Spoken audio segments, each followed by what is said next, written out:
What's up, guys? Welcome back to another video.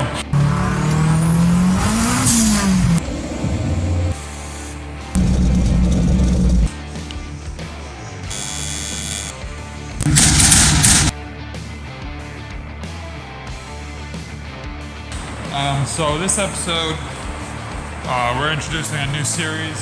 We are going to be rebuilding, building slash I don't know.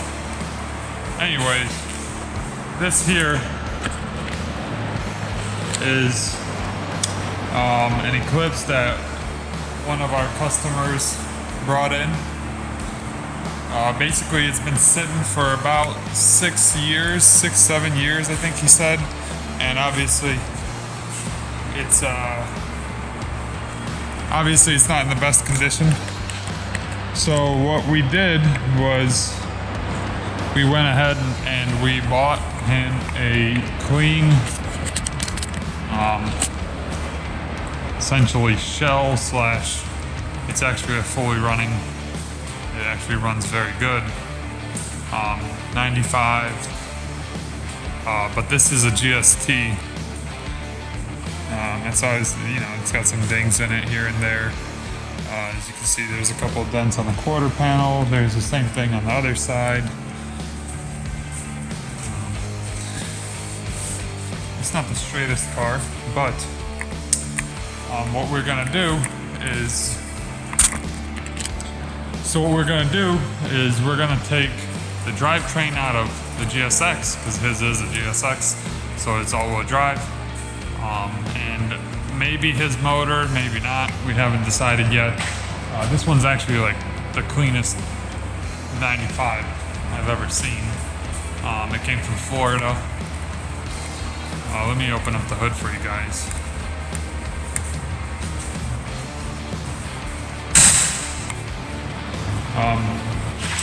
But yeah, basically we're gonna piece together one very nice.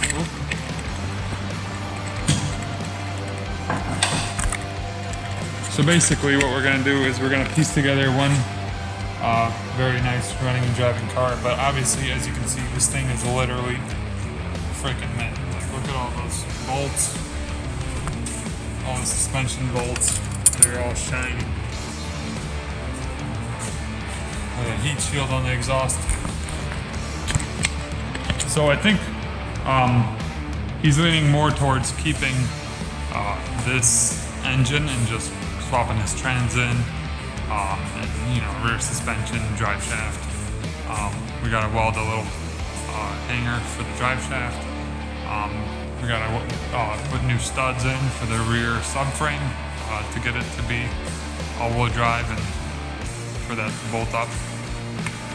But yeah, basically today what I'm going to do is I'm going to try to get his running.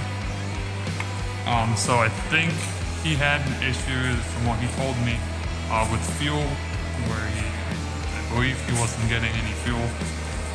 So what I'm going to do is put a battery on it, see what it does, turn the ignition on. Luckily, he's already got an aftermarket fuel pressure regulator, so he's got a gauge. So it's really easy to tell if the pump is pumping or not. Obviously you could probably hear it if he didn't have that gauge. But I'm just going to try to get this one running, make sure it's got oil and stuff like that before I crank on it. But yeah, and then once his is running, then it's go time. We can take it apart, take everything out of it, and then essentially this shell is going to be scrapped because obviously the rust on it, as you guys saw, is the rust on it is, in my opinion, not worth, messing with this, especially since you can get a clean shell for not that much money. But yeah, so that's it right there. Basically, it's a very nice GSX. His is a 98. Again, that one's a 95, the one that everything's going into. So I'm gonna get started here. Try to get something going. I'm gonna try to make sure that there's nothing in the actual intercooler pipes. because I know he said that there was a lot of, mice and rats and whatever just everywhere. He said he was vacuuming it out for like 2 days before I picked it up. So I'm just gonna make sure that there's no crap in, the air way of the vehicle. And then make sure it's got oil. And then kind of go from there. So let's roll.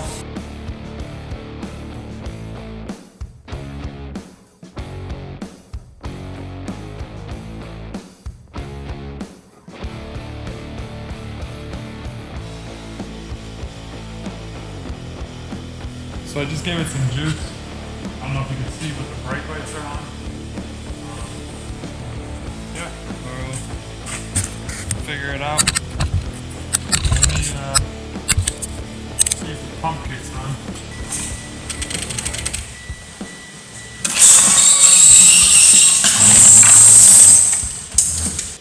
Alright, well I definitely don't hear a fuel pump in there. Let me show you guys what does happen. This is just with the battery on the car. The taillights are on, as you can see.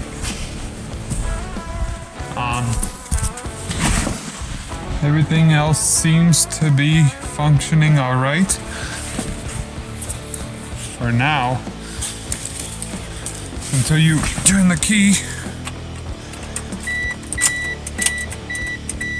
Then the turn signal is automatically on. Doesn't matter what you do with this. So that's telling me there's some sort of fault with the wiring, probably from the rats. And I guess we're gonna have to figure that out. Alright guys, so yesterday I figured out it had no fuel. It has no signal to the pump. But then I gave the pump just a constant 12 volt, and the pump was also dead.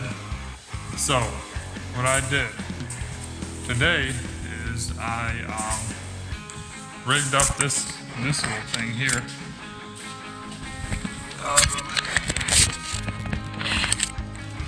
So what I got here is a pump strapped to this piece of exhaust pipe. So we just drop that into there. The wires obviously get ran to the battery, and then the fuel, we'll just hook that up into the feed. Hey asshole! That was nowhere near as loud and abrupt as mine was. Alright, so we're just going to hook up the feed from the pump into the rail, and then the regulator is just going to send whatever excess back into the tank, which doesn't matter. I just want to get it running for a couple seconds. It's got way too much oil in it and no coolant, so as long as it fires, this engine's ready to come out. So let's do that. Right, AG? He's not there. Yeah, it's me, Al. You look so much better in the back. Yeah, dude. I was thinking we could do the same thing for the front. Somehow figure out something like that.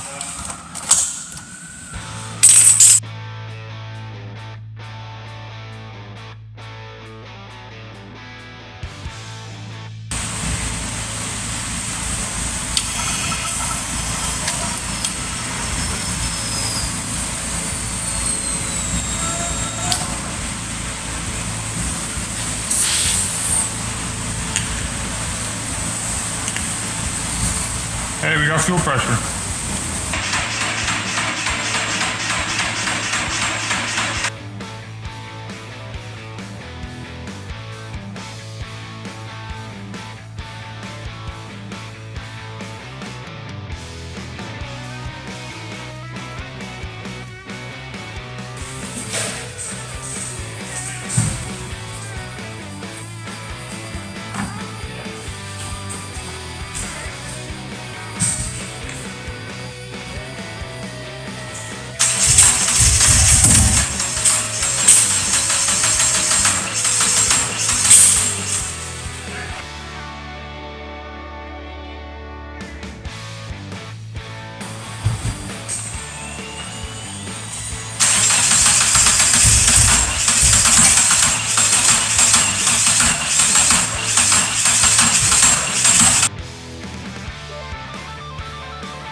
move on to the pump two times. Just gotta slide the little tumbler thing forward on the front of it. This thing? Yep. Yeah, there you go. Oh, this is.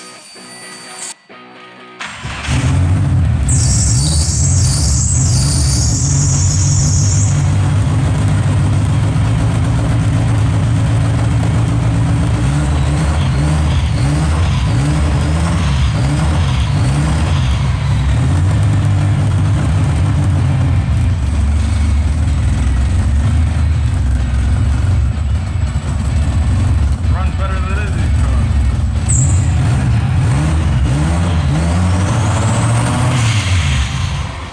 Maybe not. Well, it's better than toy.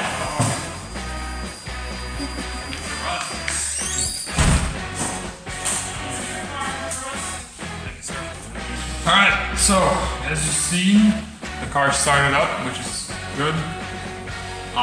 So now the next steps are going to be, I think I'm just going to pull this engine, transmission, drive line out. And that's going to be in part 2 of the build. And after that, this shell essentially is going to get scrapped. And yeah, so all I had to do to start it up was, obviously I made my own fuel tank, partially because the gas in the tank is old as crap and no good anyways. The second reason is the pump was shot and it got no signal, so I didn't want to mess with the wiring and all that in the car, so I just made that to bypass all that. And then I ran another return line because it was just going through gas way too quick. This is the third gallon that's going through. So, yeah, this thing's getting scrapped soon. Thank you for watching.